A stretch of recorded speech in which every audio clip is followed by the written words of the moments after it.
Hi guys, and welcome to this edition of Phyrefli's Video Digest. Now, the footage that you're seeing in the background was recorded a few days ago, and it ends up being quite a good kill streak using a tank. And this footage got me to thinking about the age-old question which I've seen so many times on so many forums. Who should get to play with the big ass toys? Who should get the big powerful weapons in game? Things like the jets, things like the tank, things like the helicopters. So if you look at BF3 maps such as Sharky Peninsula, each side gets one chopper. Now, should that go to, on a pub server, should that go to the best player on the team in a helicopter, or should it go to anyone? Does anybody have the right to take that chopper over anybody else? Now, if you're playing in a competitive match, it's plainly obvious. You will have people who are dedicated to an air force, to working with tanks, and to working in different classes and in different situations. So, if you take something like a global conflict, normally each side will have a dedicated air force and a dedicated armor force, which is how it should be. Obviously, you don't have that on a pub server.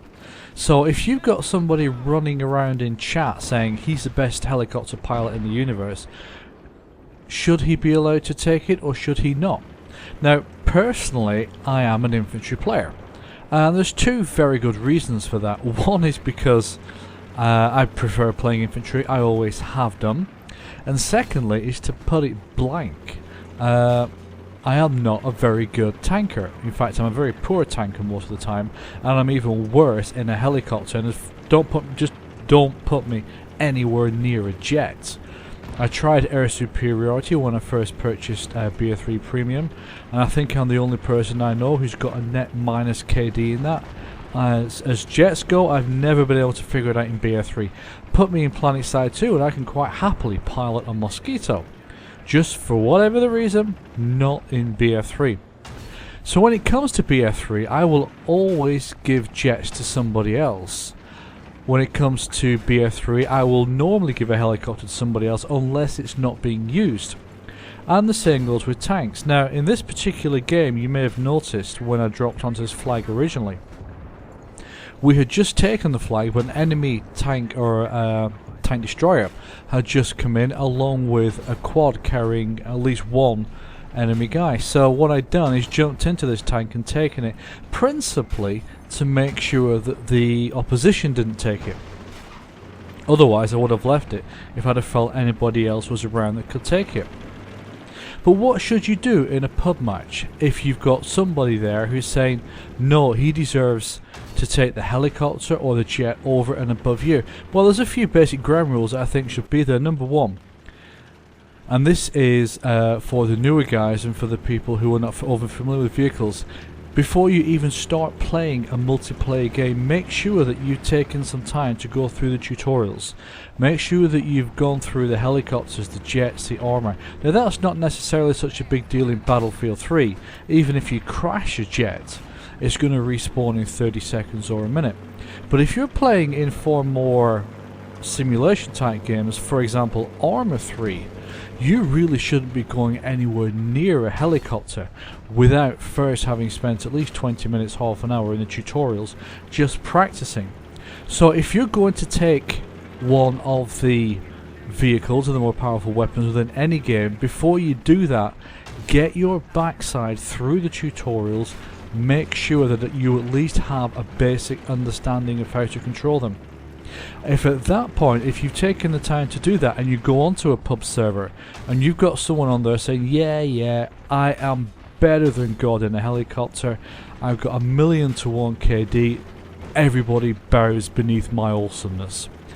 Ignore them and take the freaking vehicle, because you've got, as long as you put the time in with the tutorials and a little bit of practice to make sure that you know how to handle a vehicle on a pub server, you've got every right to take that vehicle as much as anybody else's. And the other thing to remember is as well is that nobody was born or is born with the ability to pilot a vehicle better than anybody else. You learn it, you practice it. How do you learn it and practice it? You do it by going onto servers getting the crap kicked out of you, learning your lessons, seeing how other people do it, and getting better in that way. You don't just simply walk onto a server having just bought the game and suddenly become excellent at this game. It just doesn't happen. So as long as you've taken the time to do the basics, don't give a monkey's what anybody else says. You feel free to take those vehicles and you do your best with them. Just don't act like a jerk. Now, if you're one of the people who thinks that they are God, who thinks that they are God's gift to vehicles, if you can get in there and do the best for your team, excellent. If you're really that good, get in a competitive squad, get in a tournament, prove how good you are. There's one guy called Loa, and he plays in Global Conflict. He's a helicopter pilot.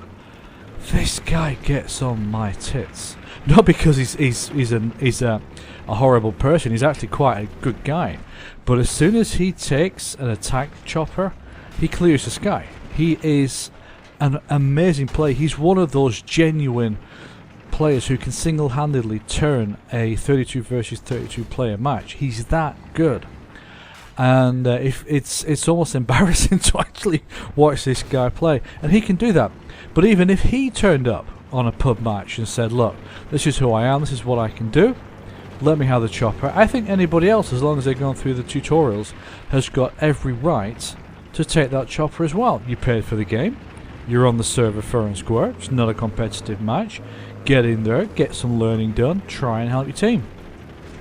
So that's just it. As I said, this video, this footage inspired me in terms of wanting to talk about that a little bit, because it is something which I've seen.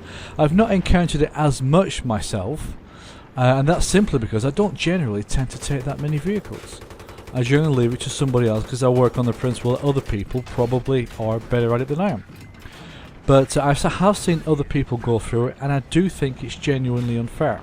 Now, I'm going to let this footage carry on until it gets to the end of my kill streak, and then I'll just close it down, because for whatever reason I was actually swapped from the winning side.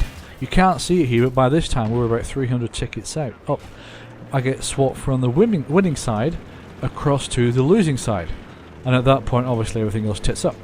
So enjoy this footage. If you've got any comments on what you think, your comments on what I've just said, certainly about whether or not anyone should be able to take a vehicle, provided they've made sure that they know the basics and learnt the basics, let me know. If you've enjoyed the video, please feel free to hit that like button. If you've really enjoyed the video, please go ahead and hit subscribe. As always, enjoy your gaming, take care.